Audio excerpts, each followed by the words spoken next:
Gender-based violence is often spoken as an isolated crime, but in reality, it is interlinked with crime, inequality, and social attitude. A very good morning to one and all present here and all the audience watching this podcast. I am Stephen, and I am the host for today's podcast. To help us understand from multiple perspectives of this topic, here we have Dr. Shrishta Chowdhury, who is going to give us a political outline of this show. We welcome you, ma'am. Thank you. So, ma'am, to begin with, to start broadly, when we talk about gender based violence, what exactly do you think the term includes, and why is it important to look beyond just as physical violence? Yeah. Gender itself is a societal concept. Yes. It addresses the social intersectionality, and whenever we hear the word gender, we have two historical boxes, male and female, and we try to treat violence in that terms. Whereas it has multiple layers. Nowadays, if you see society, gender is a broad term which includes even transgenders, Yes. women's, Yes. children, girl children. So, whenever we talk about gender violence, we try to address the legal aspect. But according to me, as you asked, to address the issue at the outset, gender is beyond the law. It is something rooted in the society. There is no problem when you look at the sexual equality and equity. But when it comes to gender, that equality has a lot of terms which we define in a very subjective manner. That is the root cause of the issue, I feel. Okay, ma'am. Ma'am, so from a political and in social perspective, if you see, how do power structure and gender role come in conflict in the Yeah. society? When you look at the society, socio-political aspect, the private public discourse comes into picture. Okay. Gender, when suppose as an individual, if I talk about gender equality in my classroom discussion or the academic forum, how I am talking about gender at home, in my Yes. private life, a relationship of my daughter with my son, of my relationship with my husband, that also defines the connotation. Yes, ma'am. So that is the societal aspect, which obviously related to power structure because politics addresses the power aspect. Okay. Ma'am, constitutionally speaking, the fundamental rights are mostly directed and gives us a guarantee to against gender inequality. So how do you encounter this, ma'am? How do you think fundamental rights are correlated with gender inequality? Yeah, the preferably, Stephen, my response to this will be fundamental rights, Article 14, 15, 21. Yes. It all talks about no discrimination based Yes, on true. gender, and their gender is one of the category along with Yes. class, creed. But that is the question. When it comes to the enforceability, are we really following the moral obligation? True. That is what is at stake. Yes. Fundamental duties. Yes. Fundamental rights are not given to us at an individual level. That True. comes with duties. Yes. Are we adhering to that? Even women. See, when I take my experience at Yes. my childhood, my mom was restricting me more than Mm. my dad. Yes. So we can't blame patriarchy there. It's the Yes. mindset, it's the psychology, it's the setup that explains the Yes. So, discrimination. yes. Ma'am, many people think gender violence is a private matter between husband, wife, between a family. Don't you think this idea is very dangerous? Very dangerous. It explains the latency of marital rape. Yes. Marital rape was not even an issue years back. Then Yes. it got securitized, criminalized. Till now, we are struggling. India being considered one of the large democracy, we are struggling to map it as an individual legal affair. Yes. You know, we are treating it as under domestic Violence violence. Act. So Yes. still it needs an identity. It's suffering as an identity crisis in the jurisprudential context. That explains the barrier. Yes. We don't want to speak out that how we are raped in the standing in the court because we are afraid of the societal pressure. Pressure. That explains the reluctance. Okay, ma'am. Ma'am, how do you think, from your experience, like certain groups such as the Dalit women, LGBTQ plus persons, or women's in conflict zones are more vulnerable? And if you see, does the law adequately, recognize these Yeah, we issues? do have law. In terms of speaking of law, we do have CEDAW, Hmm. Convention on the Elimination of Discrimination Against Women. It came way back in the 1979. Okay. After that, even United Nations came out with lot of non-discrimination laws. If you consider international humanitarian law that do addresses the conflict zone. But Okay. again, the question is again, I will look into our own obligation. If you look at a war zone, who are the vulnerable? The women. They're Mm, getting more raped. Now, who yes. is raping them? Do we have a rapist there? No, it's the army zone. So therefore, True. again comes the internationally also when we are speaking the accountability. When gender becomes an international affairs, accountability becomes more contextual because of the soft nature of the law Yes, ma'am. that addresses the disparity. Okay. Ma'am, when survivors approach the system, like what are the biggest barrier they face? Do you think it is the fear or the stigma or the political response or the police response? What do you think? It is the stereotyping behavior. Yeah. A woman once goes to a prostitute business, will the women want to come out and mainstream herself? No. The movies and all, what do they show? If we take out the commercialization, we'll understand they are giving us a picture that the society is ready to take up now. We are very merciful about women as a single mother and all.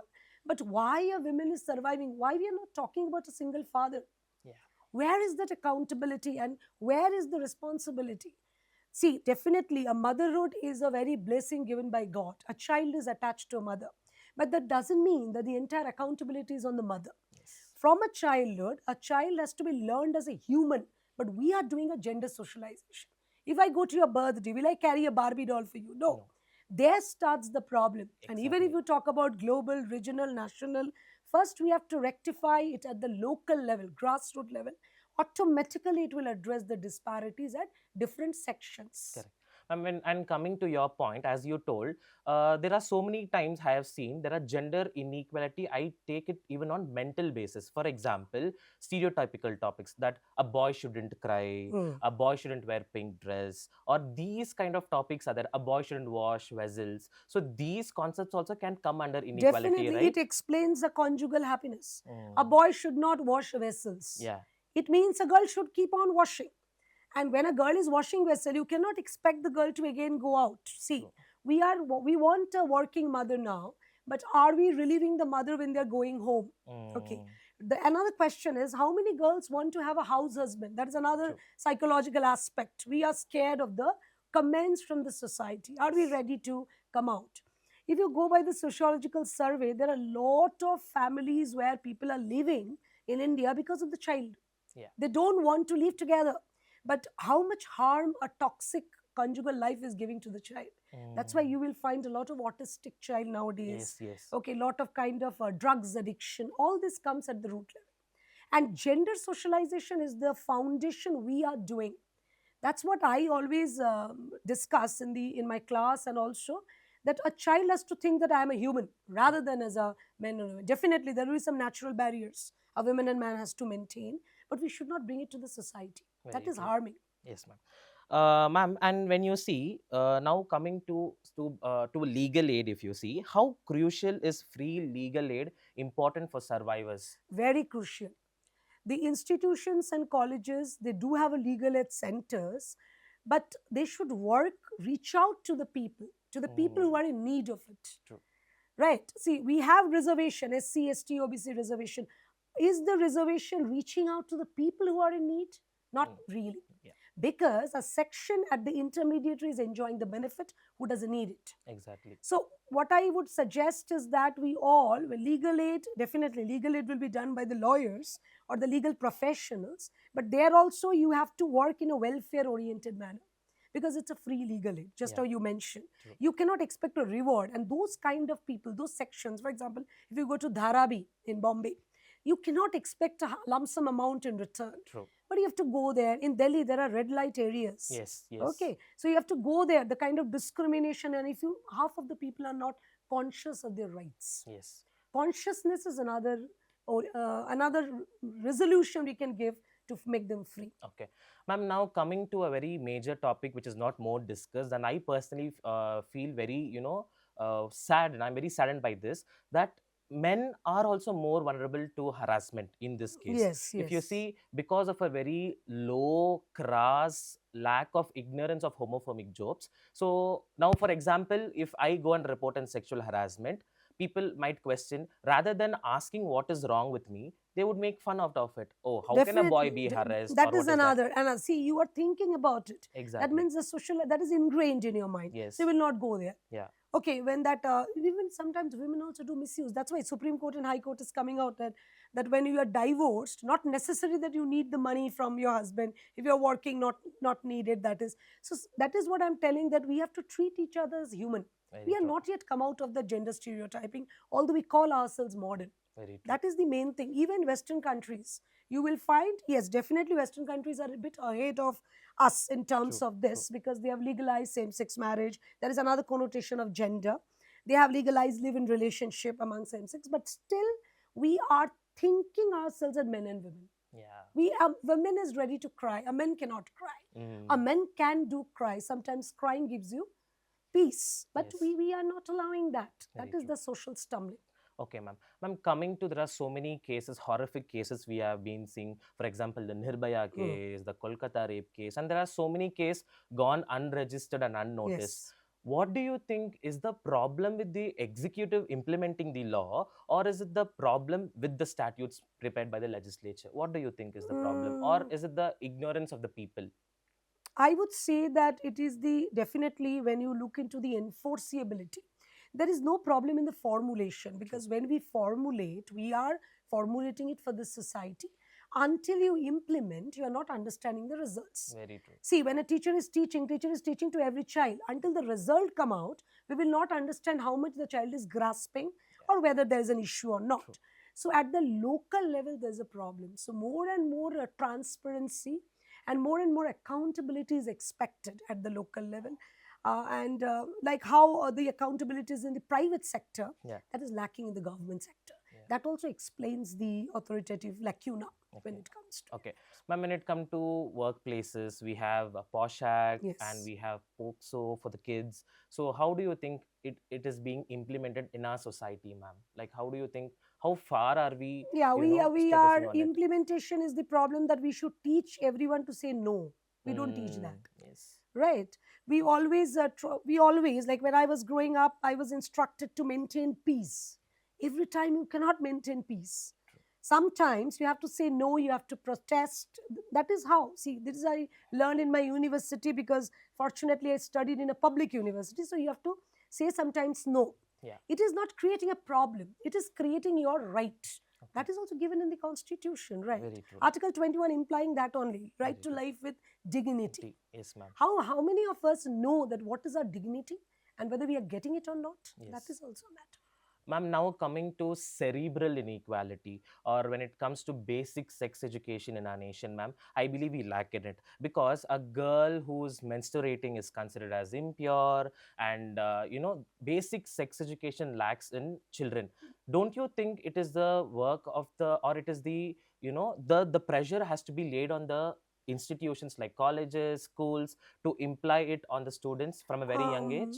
Colleges definitely, because you if you go by the word socialization, I feel family is the first unit of Socialization, socialization. Then yes, comes school and yes, employment. School, yes, it has to be mandatory, and when a girl is menstruating, previously, not now, I saw that the girl has to be segregated. yes, yes. Such kind of things are not needed. Yes, if it is in terms of ritual as per a particular religion, if you're not touching God, fine.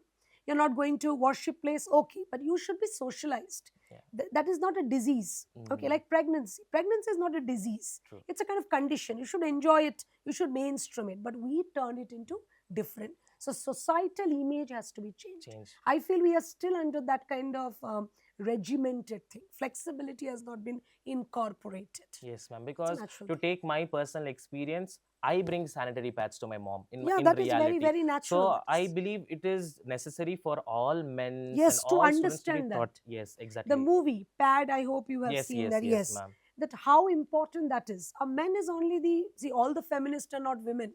True. Radical feminism started by a man. Ma'am, yes. So it has to be initiated. Then only a society will be formed. Okay. You cannot segregate an entire circle. It's a circle.